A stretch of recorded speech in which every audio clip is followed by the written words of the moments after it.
Doctor Mossadegh Malik साहब, doctor Nisar जट साहब का कहना है कि ट्रंप पे बहुत ज़्यादा हमें एतमाद नहीं करना चाहिए।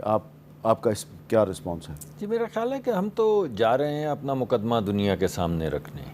जहाँ तक ताकत का तवाज़न है वो तो हमने दुरुस्त कर दिया। उसके अलावा जो हमारी खारजा पॉलिसी थी, मैंने आपको पहले बताया, पहली मरतबा ऐसा हुआ है कि दुनिया हमारे ख़िलाफ़ जाके खड़ी नहीं, तो अच्छी बात है। और हम वही मुकदमा जिसमें हमें अल्लाह ने पहले फ़तह याब किया है, डिप्लोमेटिकली भी, जंगी तौर पे भी, मॉरली भी, मीडिया की वॉर में भी। और मैं आप लोगों का बड़ा शुक्रगुज़ार हूँ जिन्होंने इतनी रिस्पॉन्सिबल रिपोर्टिंग की है। तो वही हम सच्चाई लेकर दुनिया के सामने जा रहे हैं।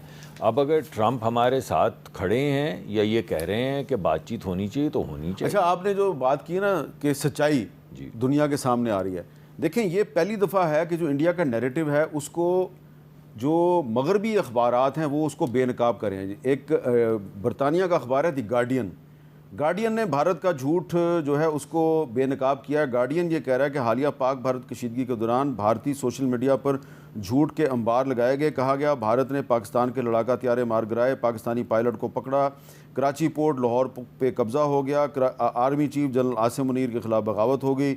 ये दावे भी किए गए कि हम नाश्ता रावलपिंडी में करेंगे, और ये तमाम दावे बाद में झूठे और मनगढ़ंत थे, सिर्फ सोशल मीडिया पे नहीं थे, ये भारत के मेन स्ट्रीम मीडिया पे थे। बरखा दत्त जैसी जो जर्नलिस्ट हैं वो कह रही थी कि पाकिस्तान का पायलट हमने पकड़ लिया, और आज तक वो उस पायलट की ना तस्वीर दिखा सकी ना नाम दिखा सके। तो डॉक्टर मुसद्दिक मलिक साहब, ये एक 2022 में यूनाइटेड नेशंस की जनरल असम्बली ने एक रेजोल्यूशन मंजूर किया था डिसइंफॉर्मेशन के ख़िलाफ़। उसका नंबर था 76/227।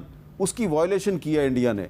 तो इस पर आप यूनाइटेड नेशंस में जाएंगे? जी, मेरे ख्याल में हमारी मुलाकातें तो हैं। अब आपने वो नंबर भी बता दिया, तो अब नंबर तो मैंने लिख लिया आपके सामने, अब तो ये याद रहेगा। और जहाँ बैठेंगे वो 76/227 का जिक्र करेंगे। हो सकता है को उसका मैं ड्राफ्ट भी आपको दे दूंगा। जी, बड़ी मेहरबानी होगी, क्योंकि यही बातें हैं जो करने वाली हैं, दिखाने वाली हैं कि एक तरफ आप एक बात करते हैं, दूसरी तरफ उसकी वायलेशन हो रही है। मगर देखिए, ये याद रखें कि दुनिया इस वक्त आपके साथ खड़ी है, तो उस दुनिया को आपको खिलाफ करने से कुछ मिलेगा नहीं।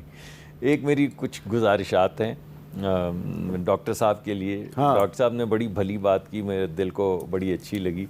मगर जब डॉक्टर साहब ये कहते हैं ना कि इज़राइल से डर डर के, डॉक्टर साहब कोई नहीं डरता। इज़राइल के सारे हमने वो गिरा दिए, ड्रोन्स भी गिरा दिए, उनकी टेक्नोलॉजी का भी सत्यानाश कर दिया, तो कौन इज़राइल से डर डर के वो ये बातें करने से हम ही को खफगी होती है। जब हम बैठ के हम और आपस की गुफ्तगू में कहें कि इज़राइल से, मैं समझता हूँ ना पीटीआई इज़राइल से डरती है, ना हम इज़राइल से डरते हैं, ना फ़ौज इज़राइल से डरती है, पाकिस्तान की कच्ची का बच्चा भी जो है वो इज़राइल से नहीं डरता।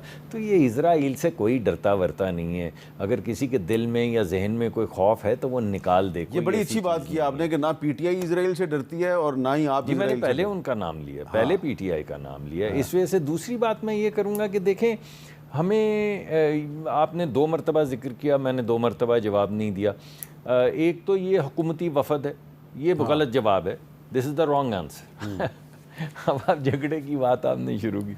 अली ज़फ़र साहब को लेके जाएंगे तो इधर क़यामत बर्पा हो जाएगी, हमारे दोस्त राजा साहब और दीगर लोग नाराज़ हो जाएंगे। राजा साहब को लेके तो गौहर साहब नाराज़ हो जाएंगे। अरे भाई, कोई 2 लोग तो आपकी पार्टी के हैं नहीं जो आपस में ही बात कर सकें, तो आपस में आप झगड़ पड़ते हैं। यानी एक तरफ रह जाएगा इज़राइल, एक तरफ रह जाएगा भारत। हमारी अपनी घर की जंग एक शुरू हो जाएगी। वो शाम को कहेगा ये इस्टेब्लिशमेंट का है, वो कहेगा ये इज़राइल का है, वो कहेगा ये गद्दार है। तो आप इमरान खान से पूछ लें भाई किसको लेकर कुछ अपना तो थोड़ा घर सीधा कर लें, ताकि कोई बात किसी से भले जल्दी से। डॉक्टर साहब इसका जवाब दे दें जल्दी से, मेरे पास टाइम नहीं है, जल्दी से जवाब दे दें। वो कह रहे हैं कि हम अगर इमरान खान साहब से पूछ लें, आप ही की बात की तायद करता हूं। आप दावत तो नहीं दे रहे कि उन्हें ले जाएं मुल्क से बाहर, नाम रिकमेंड करेंगे उन्हें साथ ले जाएं। आप ये तो नहीं कह रहे कि इमरान खान को ही डेलीगेशन में शामिल करके साथ ले जाएं, कि इमरान खान साहब को बाहर ले जाएं। ये भी कहीं ऐसे उड़ते पुड़ते में सुनाई दिया आपके ही लोगों दोस्तों ने। खान साहब ने जाना होता तो प्लेटिलेट्स इस तरह नीचे उतरते हैं। मैंने तो मजाक में, खान साहब के लिए कोई बड़ी बात नहीं थी,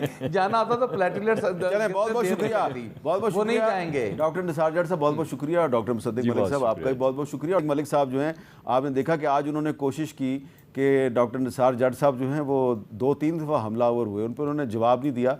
आखिर में चेहरे पे मुस्कुराहट सजा के तो उन्होंने घुमा फिरा के उनको जवाब दे दिया है। मकसद उनका ये है कि इस वक्त पाकिस्तान को जिस यूनिटी की ज़रूरत है, तो उसमें अगर सियासी इख्तलाफ को एक ख़ास दायरे के अंदर ही उसका इजहार किया जाए तो ज़्यादा बेहतर है, क्योंकि एक ऐसा इख्तलाफ जिसको बहुत एग्रेसिवली अगर आप उसका इजहार करें और फ़ायदा दुश्मन को हो तो दुश्मन के हाथ में ज़रा खेलने से इन दोनों हमें एहतियात करनी चाहिए।